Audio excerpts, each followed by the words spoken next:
Qalay Sardar? Aman emas. Qachon kelding? Bag'ana keldik birga. Ne bo'ldi? Sakonni bo'ldi.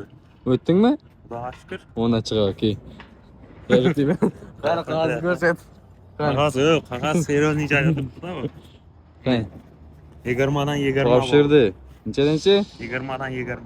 Savol qalay tushdi? Avtotest Pro bilan birga bir kelsa tayyorlanasizlar, olasizlar bo'lgani. Ya sen boyag'ida situatsiya nuqa uzilish bo'ldi arada. Arada shunday bir zaddesh bo'lib qoldi, dokument chalaroq bo'lib qoldi. Dokument kiyimibdi. Ziyoni yo'q, mana kechdan ko'ra kecha yaxshi oldik qo'p. Nasib etib turar ekan bunga kimdir Sardor do'stimiz teraklaymiz. Tanisansizlar, orqani teraklab qo'ysa bo'ladi. Nechanchi yil?